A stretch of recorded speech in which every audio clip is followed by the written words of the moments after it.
Hello అండి all welcome to our channel. So ఇవాళ special mushroom curry. దానికి కావాల్సింది ఆనియన్స్ అండ్ మష్రూమ్స్, పచ్చిమిర్చి. సో దానికి ముందుగా మనం స్టవ్ వెలిగించి దాని మీద కళాయి ఆర్ బాండి పెట్టుకొని ఒక 3 to 4 టేబుల్ స్పూన్స్ ఆయిల్ వేసుకోండి. సో ఆయిల్ ఇక్కడ హీట్ అవ్వాలి. ఇక్కడ నేను హీట్ అయిన తర్వాత ఈ పోపులు వేసుకోవాలన్నమాట. లైక్ పోపు పెట్టుకోవాలి, తాలింపు, లేదంటే దాన్ని ఆవాలు, పచ్చిమిర్చి, ఆవాలు, జీలకర్ర, ఈ కరివేపాకు బదులు కొత్తిమీర వేసాం. సో ఈ పోపు పెట్టుకున్నాక మనం ఏవైతే కట్ చేసి పెట్టుకున్న 3 మీడియం సైజ్ ఆనియన్స్, 2 పచ్చిమిర్చి, అవి డైరెక్ట్ అట్లా ఆయిల్లో వేసుకోవాలి. సో అవి ఒక 2 to 3 టైమ్స్ లేదా 4 టైమ్స్ అట్లా కలుపుకోవాలంటే అవి కొంచెం అడ్జస్ట్ అవ్వాలి. సో అవి అడ్జస్ట్ అయిన తర్వాత ఇలా కలుపుకున్నాక ఒక 2 టేబుల్ స్పూన్ సాల్ట్ అనేది తీసుకోండి ఈలోపు. సో అవి అడ్జస్ట్ అయినాక ఈ 2 టేబుల్ స్పూన్స్ సాల్ట్ అనేది వేసుకొని సో మళ్ళీ ఒకసారి కలుపుకోండి. ఎందుకు ఇక్కడ సాల్ట్ లైక్ ఏమీ ఎక్కువ అవ్వదండి, మనం కొంచెం వాటర్ పోసుకుంటాం కాబట్టి సెట్ అవుతుంది. నేను ఇక్కడ 2 టేబుల్ స్పూన్స్ అంటే చిన్న స్పూన్తో తీసుకున్నాము ఉప్పు. ఇప్పుడు ఇలా ఈ స్టేజ్లో ఏంటంటే అవి ఆనియన్స్ ఏవైతే ఉన్నాయో మగ్గుతాయి. మగ్గిన తర్వాత ఇట్లాగా మనం మష్రూమ్స్ ఏవైతే కట్ చేసి పెట్టుకున్నామో, క్లీన్ చేసి పెట్టుకున్నామో అది వేసేసుకోవాలి. మనం మష్రూమ్స్ ఎప్పుడైనా క్లీన్ చేసిన తర్వాత వాటర్లో పెట్టుకోవాలి. సో దానివల్ల ఏంటంటే మనకి మష్రూమ్స్ కొంచెం ఫ్రెష్గా ఉంటాయి అన్నమాట.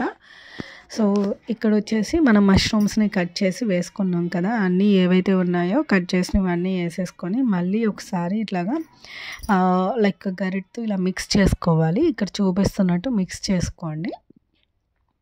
సో అలా ఒక 3 to 4 టైమ్స్ కొంచెం అవన్నీ కూడా ఆనియన్స్ అండ్ మష్రూమ్స్ కలిసి అడ్జస్ట్ మొత్తం ఈవెన్గా స్ప్రెడ్ అయ్యేలాగా అట్లా కలుపుకోండి.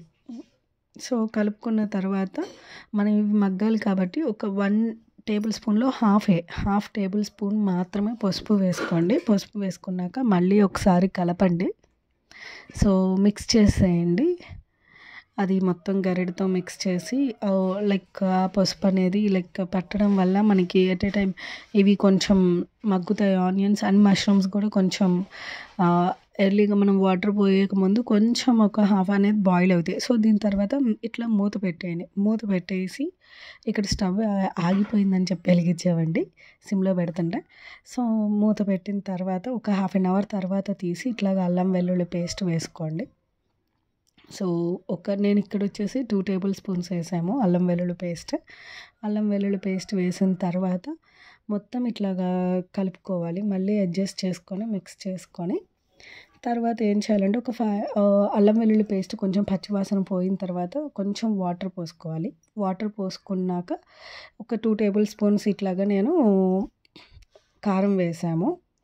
సో ఇక్కడ వాటర్ వచ్చేసి ఒక 3/4 తీసుకోండి గ్లాస్కి. తీసుకొని ఇట్లా వాటర్ పోసినాక మొత్తం ఇట్లాగా మనకు ఆయిల్ బయటకు వస్తూ ఉంటుంది. అంతసేపు కూడా ఉడికించాలన్నమాట. మూత ఏం పెట్టవసరం లేదు, అట్లా ఉడకడం వల్ల దగ్గరికి వస్తుంది. సో ఇలా దగ్గరికి వచ్చిన తర్వాత కొంచెం ఆయిల్ బయటకు వచ్చేటప్పుడు మన దగ్గర ఏదైతే గరం మసాలా ఉందో ఆ గరం మసాలాని యాడ్ చేసుకోండి. ఇక్కడ వచ్చేసి మేము 1 టేబుల్ స్పూన్ మాత్రమే యాడ్ చేసాము.